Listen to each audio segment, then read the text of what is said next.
The air in the restaurant feels too thick to breathe, heavy with a cloying scent of expensive perfume and someone else's laughter. It's not my laughter.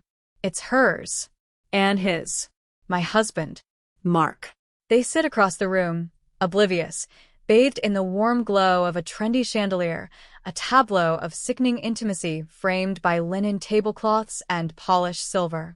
He's leaning in, confidential, a smirk playing on his lips that I used to think was reserved just for me. The woman, Anya, her name drifts across the hushed room like a poison vapor, is giggling, a high, tinkling sound that grates on my nerves like a rusty saw. I am hidden behind a large potted palm, a cliché of a betrayed wife, frozen in place.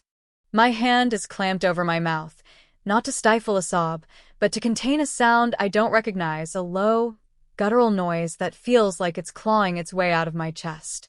It's rage, pure and potent. I hadn't come here to spy.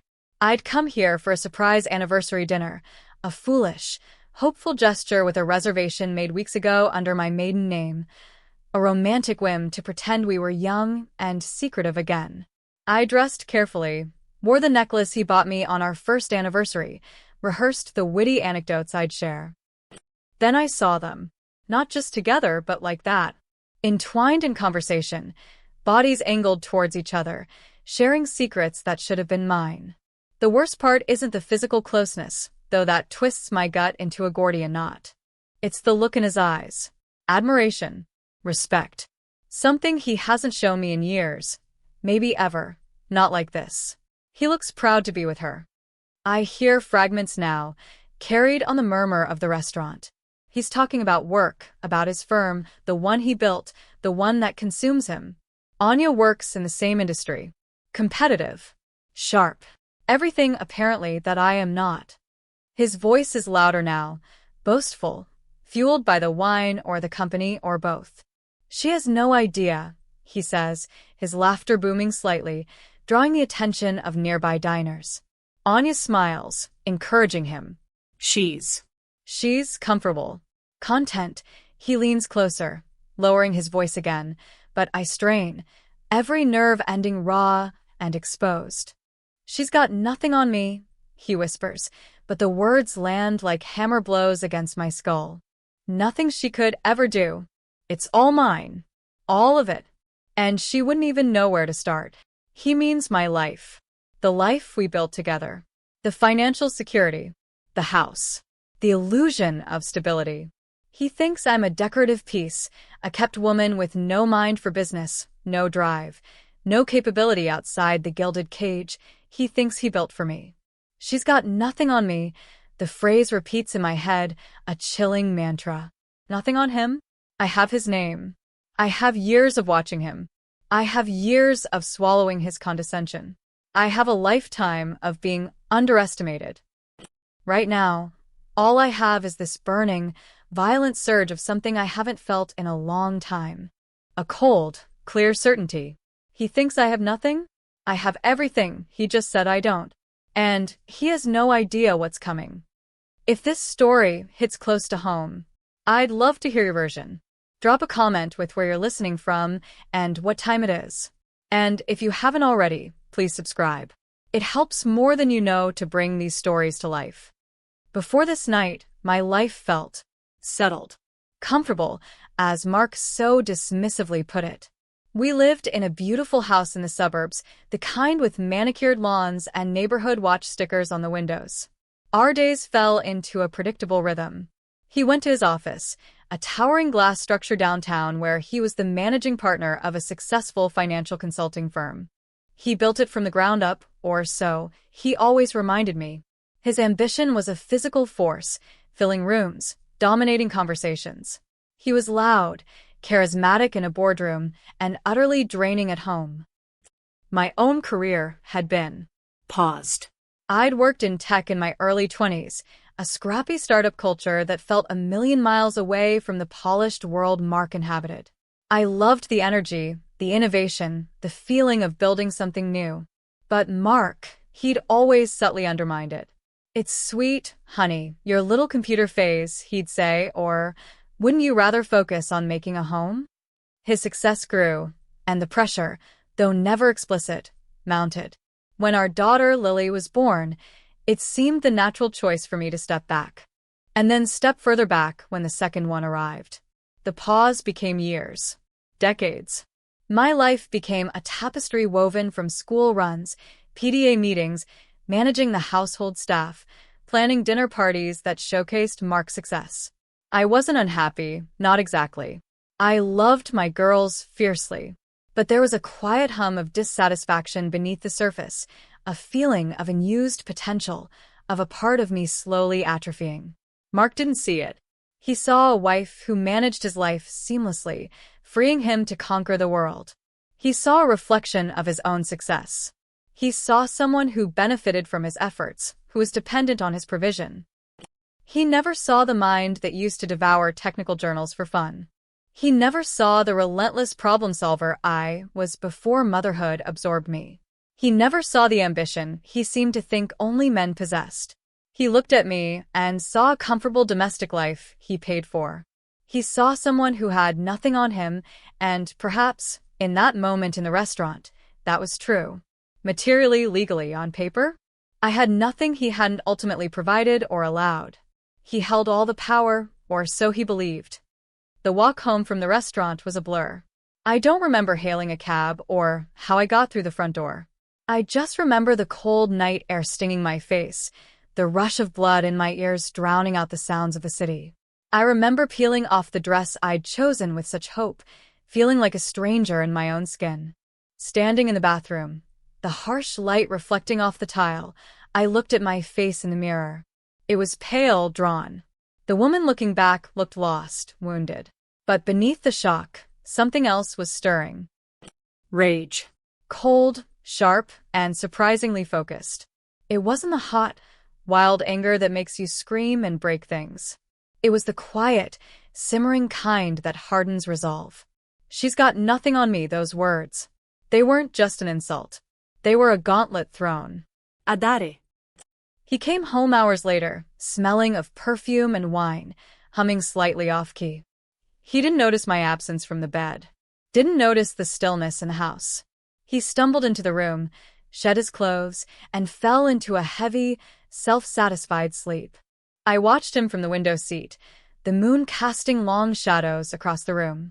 He looked so confident, so invulnerable in his sleep. The king in his castle, utterly convinced of his dominion. It made my stomach clench. That night I didn't sleep. I sat by the window and I thought. Not about him, not about the betrayal itself, the messy details of infidelity. That was a different kind of pain, a personal humiliation that would take time to process. But the words, "She's got nothing on me," that was a challenge. A declaration of my insignificance, my perceived powerlessness. That was the wound that cauterized into something hard and dangerous. He thought I had nothing, but I had his arrogance. I had his underestimation. And I had decades of watching him build his empire, hearing him talk shop at dinner parties, observing the intricate dance of finance and power he moved through so effortlessly. I might not have been actively participating, but I had been learning, absorbing. Without even realizing it, I had gathered data points, understood dynamics, recognized patterns. He talked about market shifts, competitor strategies, financing rounds, hostile takeovers, all while I nodded, poured wine, and made sure the appetizers were circulated. He thought I wasn't listening. He thought I couldn't possibly understand. He was wrong. In the days that followed, I moved through our life like a ghost. I went through the motions, picked up the girls from school, supervised homework, cooked dinner. Mark was oblivious. He was busy, important. He'd occasionally ask, "Everything okay, honey?" with that distracted tone he used when he was already thinking about his next meeting. I'd just nod, a tight smile on my face. Inside, I was a hive of silent activity. My first struggle wasn't external. It was internal. Could I even do this? The tech world had moved on. My skills were rusty, outdated. I hadn't coded seriously in 15 years. The industry had changed, evolved at lightning speed. Mark was a titan in his field. I was a suburban mom with a forgotten degree, and a festering sense of injustice. Doubt gnawed at me. It whispered that Mark was right. I didn't have anything on him. He was too powerful, too entrenched. My anger felt like a child throwing a tantrum against a concrete wall. But the memory of his words, his smirk, Anya's tinkling laugh, they were a constant, sharp prod. I started small.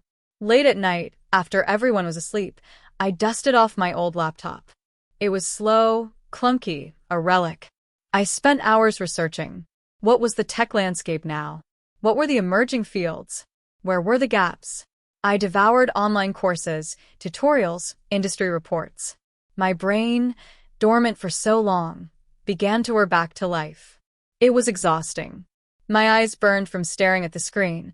My fingers fumbled with code I hadn't touched in years. There were moments of crushing frustration, times I wanted to slam the laptop shut and retreat into the familiar comfort of my comfortable, dependent life. But then I'd see Mark, radiating confidence, talking on the phone about a major deal, his voice loud and assured. Or I'd remember his words, "She's got nothing on me," and the fire would ignite again. I knew I couldn't compete in his world, finance and consulting. That was his domain. But my old world, tech, innovation, that was different. It was about building something new, not just managing existing structures. It was about ideas, speed, disruption. Things Mark, for all his financial acumen, didn't truly understand on a fundamental level. He understood the money in tech, the valuations, the IPOs. He didn't understand the messy, creative, relentless process of creation itself. I started formulating an idea. It was risky, niche, something that addressed a problem I'd encountered myself as a busy parent juggling multiple responsibilities.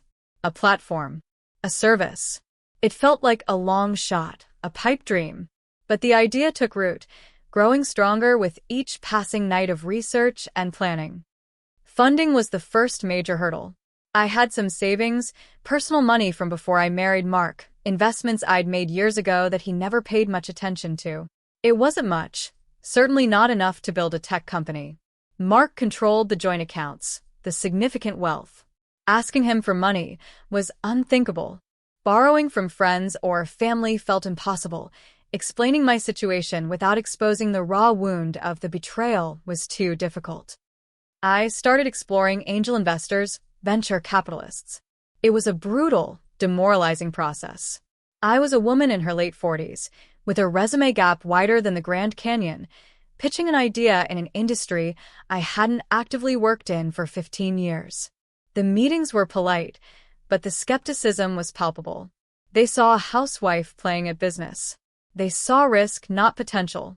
Interesting concept, they'd say, their eyes already glazing over, but the market is crowded, or it's a challenging space. Translation: you're not serious.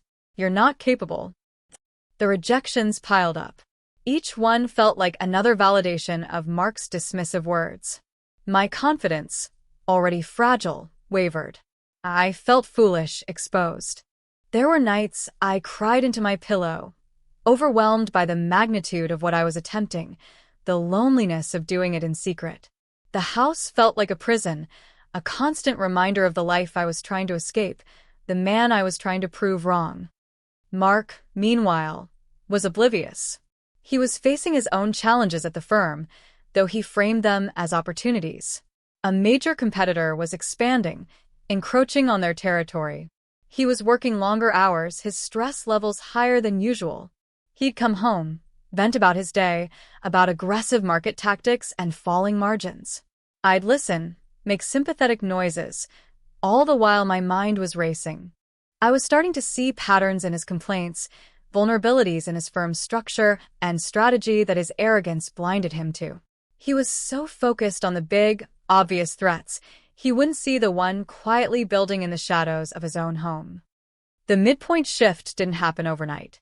It was a gradual dawning, a slow recalibration of my motivation. Initially, the startup was fueled by pure, raw spite. A desperate need to prove Mark wrong, to show him I wasn't nothing, to hurt his pride the way he had wounded mine. But as I poured myself into the work, the idea itself began to take hold. I saw the potential, the real value it could bring to people. I connected with the problem I was trying to solve on a deeper level.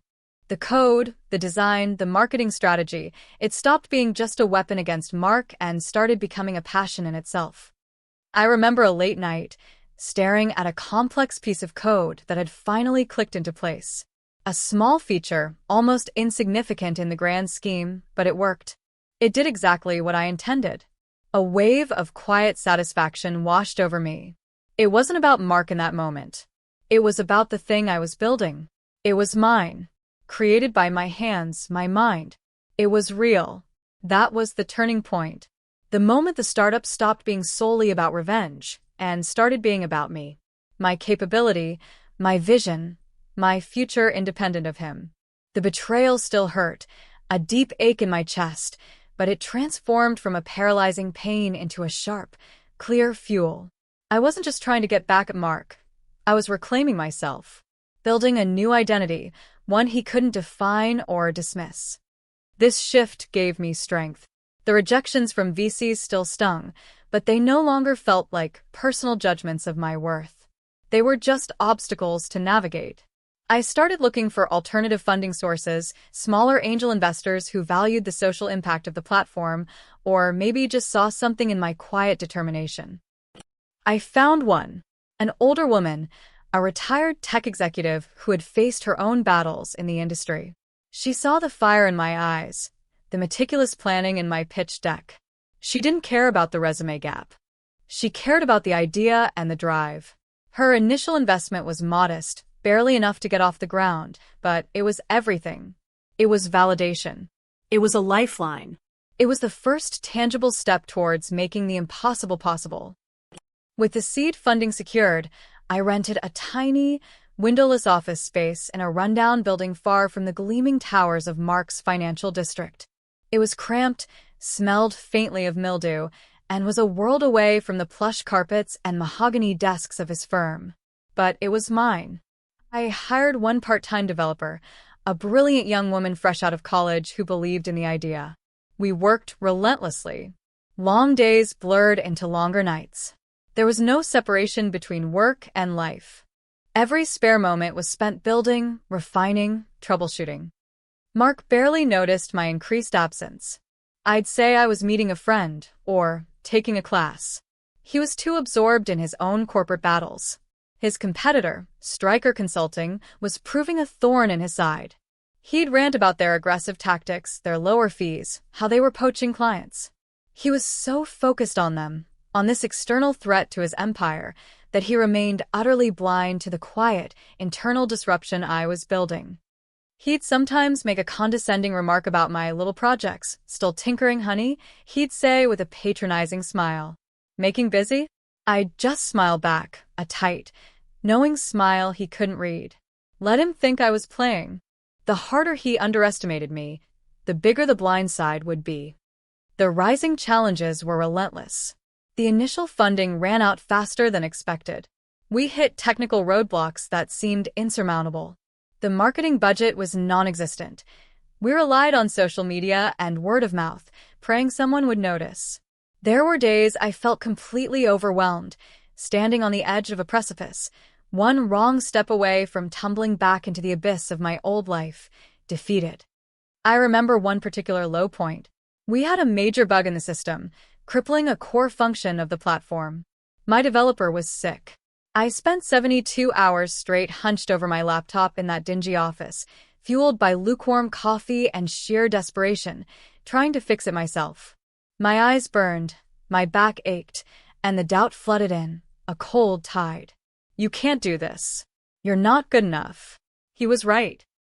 That night, I went home and found Mark hosting an impromptu dinner party with some of his colleagues from the firm. They were loud, boisterous, celebrating a minor victory against Stryker. I slipped in unnoticed, exhausted and smelling faintly of stale coffee and despair. I overheard Mark talking, laughing. "Stryker thinks they're tough," he said, clinking glasses. "But they're just noise. We're the real players. We have the infrastructure, the reputation. They're flying by the seat of their pants. No real foundation." His words, meant to project confidence, landed differently on my ears now. I saw the cracks in his own foundation, the arrogance that made him dismiss threats he didn't understand, and his casual dismissal of anything built without infrastructure or reputation. It stung. It was directed at Stryker, but it felt aimed squarely at me and my little startup built in a dingy office with ramen money. I retreated to my bedroom, the sounds of their laughter echoing down the hall. I felt invisible, a shadow in my own home. The bug in the system felt like a physical weight in my stomach. All that work, all that sacrifice for what? To be dismissed as noise? The deepening crisis hit shortly after. The investor, who had given me the seed funding, called. She was pulling out. A personal issue, she said, needing the capital back urgently. Just like that. The small buffer I had, the runway that kept us going, was gone. We had enough money for maybe 2 more weeks. Payroll, rent, basic expenses, everything was on the line. Panic set in. This wasn't just a setback. It felt like the end. I sat in my empty office after my developer had left for the day, the silence pressing in. The dream felt fragile, about to shatter. Mark's words, "She's got nothing on me," echoed in the stillness, no longer a goad, but a confirmation of my failure. He would win without even knowing there had been a battle. He would continue in his world, secure and arrogant, while I slunk back into the shadows, another failed project, another suburban wife who couldn't hack it. The humiliation was a bitter taste in my mouth. I spent the next few days in a haze of despair. I barely ate, barely slept. I couldn't see a way forward. I reached out to other potential investors, but the timeline was impossible. No one moves that fast, not for an unproven startup with a founder who looked like she was about to break. The weight of it all, the betrayal, the secrecy, the relentless work, the looming failure, felt crushing. I stood in my kitchen, looking out at the perfect lawn, the symbol of my comfortable, stifling life, and felt an overwhelming urge to just give up. To walk away from the office, delete the code, and pretend the last year never happened. But then something shifted. It wasn't a dramatic revelation, more like a quiet, stubborn flicker of defiance. I remembered Mark's face in the restaurant. Not the smirking, boastful face, but the underlying condescension. The absolute certainty that I was incapable. Giving up wouldn't just be a business failure. It would be letting him be right. It would be validating his dismissal of me. It would mean the years of quiet suffering, the nights spent working in secret, the emotional toll, had all been for nothing. And I couldn't stomach that. The turning point solidified in that quiet moment in the kitchen. I wouldn't give up. Not now. Not when I had come this far. The path forward wasn't clear, but the path backward was unacceptable. It wasn't about proving him wrong anymore, not entirely. It was about proving myself right. Right about my idea, right about my capability, right about the fact that I was more than just comfortable and content. I started thinking differently. Less like a hopeful entrepreneur, more like a strategist. Like Mark would. What were my assets? What were my vulnerabilities? What was my competitor's weakness? My mind went back to Mark's rants about Stryker Consulting. He was so focused on their head-on challenge, he wasn't looking at the flanks. He wasn't looking at disruption. His firm, like many established players, was slow, burdened by legacy systems and hierarchical decision-making. My startup, lean and agile, could pivot instantly. It could do things they couldn't, target markets they ignored. And I had insider information. Not just about Mark's firm's vulnerabilities, but about him. His arrogance. His need for control. His absolute blindness to anything he deemed beneath him. I didn't find a new investor immediately. Instead, I got scrappy. I called in every favor I could think of, leveraged every contact I'd made, no matter how minor. I restructured the company, cutting costs to the bone. My developer agreed to work for deferred salary, fueled by her own belief in the product and perhaps a bit of my newfound, fierce resolve. We launched a small, targeted beta test, relying on organic growth and user feedback. It was agonizingly slow. Every new user felt like a victory. Every bug felt like a disaster. During this time, I started paying closer attention to Mark's work life. I wasn't snooping, not in a traditional sense. I was listening, absorbing, connecting the dots. He left financial reports lying around, talked freely on the phone in his study, confident I wouldn't understand or couldn't hear him from the other side of the house. He spoke of market share, client retention, the importance of adapting. But his actions showed a reluctance to truly innovate. He was fighting the last war, using the same old tactics against Stryker, who were just a slightly younger version of his own firm. He was so focused on the mirror image, he missed the entirely new reflection forming beside it. I started to see how my startup, seemingly small and unrelated, could become a threat. Not by competing directly, but by creating a new market, a new way of doing things that would eventually make his traditional model seem outdated, cumbersome, and ultimately less profitable. My little project wasn't just competing, it was evolving into a potential disruptor. The plot twist wasn't a single event, but a carefully orchestrated reveal built on months of hidden work and strategic silence. My startup, the one Mark thought was a cute hobby destined to fail, began to gain significant traction. The beta test exploded. Users loved the platform. Word spread like wildfire through online communities Mark would never even know existed. We were competing for his high-profile corporate clients. We were capturing a completely different market, a mass audience underserved by traditional firms. We were solving a problem nobody in Mark's world even recognized existed, or considered beneath them. The numbers started climbing. User acquisition, engagement, revenue. It wasn't millions overnight, but the growth curve was steep, undeniable. We were profitable within months of the beta launch, a rarity in the startup world. It was built on lean operations, viral marketing, and a product that truly resonated. I kept it quiet from Mark.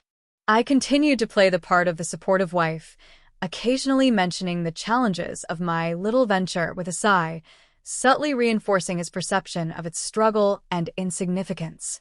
He'd offer vague, dismissive advice, confident he knew better. "Stick to what you know," he'd say. "Business is tough." Meanwhile, I was scaling. I hired more developers, customer support, a small marketing team. I moved to a slightly larger, though still modest, office. We incorporated, secured proper legal counsel, and set up a robust financial system.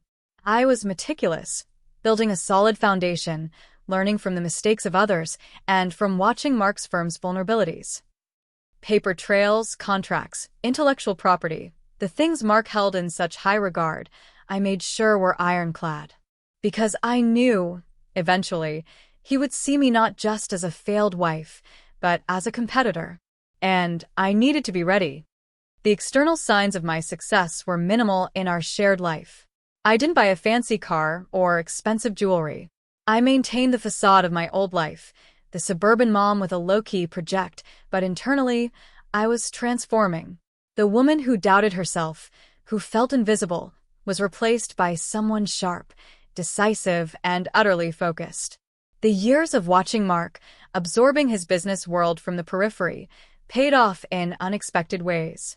I understood the language of finance, the tactics of negotiation, the importance of market position. I just applied it in a different, faster, more disruptive way. Then came the moment the worlds began to collide. My startup had grown large enough to attract media attention. Tech blogs, then industry publications, started writing about us. They highlighted our rapid growth, our innovative approach, the underserved market we were capturing. I gave interviews, choosing my words carefully, always focusing on the vision, the product, the users. I never mentioned my personal life or my connection to Mark. One afternoon, a prominent business journal ran a feature story on my startup. The headline was bold, catchy, highlighting the disruptive nature of the platform and its surprising profitability. A small picture accompanied the article. My face, looking calm and professional, utterly unlike the image of the comfortable, content wife Mark saw. I knew Mark read that journal religiously. It was his Bible. I left the magazine open on the kitchen counter, the article front and center. I went about my evening routine, my heart pounding, a knot of anticipation tightening in my stomach. I heard him come in, the familiar sound of his keys, his briefcase hitting the floor. He walked into the kitchen, stopped. The silence stretched. I didn't turn around. I continued chopping vegetables for dinner, the knife steady in my hand. I heard him pick up the magazine. The rustle of pages.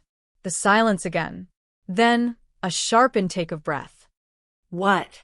What is this? His voice was quiet, disbelieving. I turned slowly.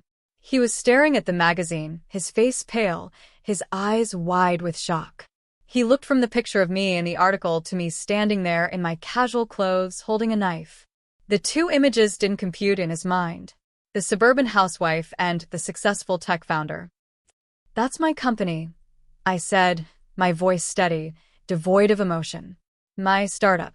He looked at the headline again, then scrolled through the article on his phone, which he had pulled out instantly. He muttered numbers under his breath. User base. Revenue figures. Growth rate. The color drained from his face. He looked up at me, a dawning horror replacing the shock. But, you said, he stammered. You said it was struggling. That you were having problems. I did. I confirmed, meeting his gaze. And we had challenges. Many of them. But we overcame them.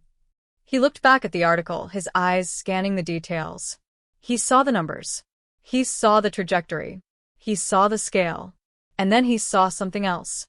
The article mentioned potential partnerships, collaborations with larger entities seeking to reach our unique user base. Some of those entities were his firm's clients. The climax wasn't a shouting match or a dramatic confrontation. It was a quiet, devastating implosion. Mark's face crumpled, not in anger, but in a profound, sickening realization. He wasn't just seeing my success. He was seeing his own vulnerability exposed by it. My startup wasn't just a competitor. It was a disruptor, potentially impacting his firm's market share, its relevance, its very foundation. The entity he had dismissed, the person he thought had nothing on him, was now a force he couldn't ignore, couldn't control, and hadn't seen coming. He looked around the kitchen, the familiar room, and it seemed to shrink around him. The house, the life he thought he owned and controlled, suddenly felt like it was built on sand. His power wasn't absolute. His judgment had been catastrophically wrong. He hadn't just underestimated me, he had blindsided himself with his own arrogance. It can't be, he whispered, shaking his head. How? How did you do this? My success wasn't just financial. It was the ultimate refutation of his condescension. It was winning on a scale that mattered more than money, the scale of capability, independence, and vision. He had bragged that I had nothing on him, but I had built an entire company, a thriving business, in the shadows, while he was preoccupied with conventional battles. I had used his own blindness against him. I just built something, I said simply. Something real. His empire was built on existing structures. Mine was built on a new frontier, and the ground was shifting beneath his feet. The article wasn't just about my success. It was an implicit commentary on the changing landscape of the industry, the kind of change his firm was ill-equipped to handle. His dismissal of me, of my work, reflected a deeper, more dangerous blindness to the future. He stumbled back, reaching for a chair, collapsing into it. He looked utterly defeated, his usual bluster gone, replaced by a gaping void of shock and dawning fear. He saw not just my triumph, but the potential impact on his world, the world he valued above all else. My nothing was proving to be far more substantial and far more threatening than his everything. The confrontation ended not with accusations or tears, but with his stunned silence. He sat there, magazine in hand, his face etched with disbelief and the cold dread of someone whose carefully constructed reality had just shattered. The man who thought he held all the cards suddenly realized he wasn't even playing the same game. The aftermath was quiet. The immediate aftermath, that is. Mark didn't rage. He didn't scream. He just went to his study and closed the door. I heard him on the phone for hours, his voice low, agitated. He was talking to his partners, his lawyers. The world he thought was secure was suddenly riddled with question marks, and I was the source of the uncertainty. Our marriage didn't survive the revelation, of course. It was already a hollow shell, built on his condescension and my quiet resentment. My success didn't save the marriage. It highlighted the fundamental rot that had been there for years. He couldn't reconcile the woman he thought he knew with the woman I had become.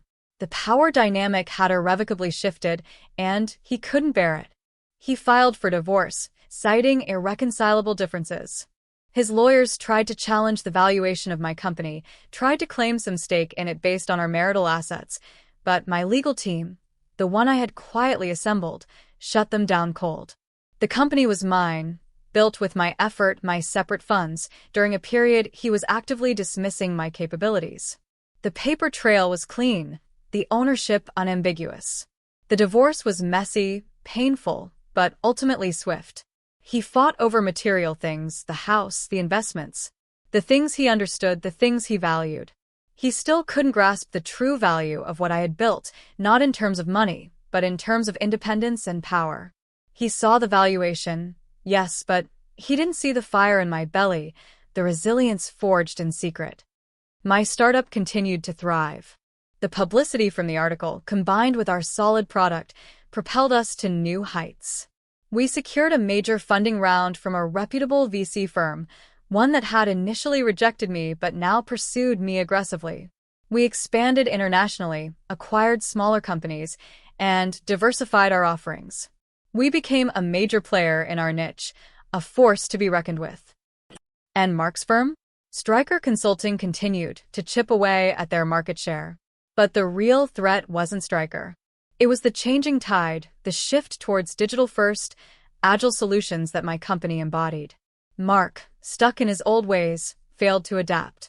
Clients, seeing the success of companies like mine, started demanding different services, different approaches.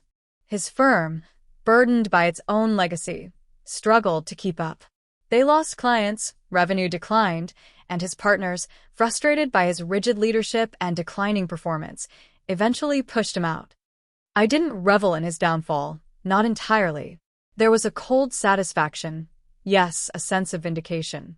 He had tried to diminish me, to cage me, to erase my capabilities. And I had not only survived, but built something far exceeding anything he thought I was capable of. I had proven him wrong in the most absolute way possible. But there was also a quiet sadness.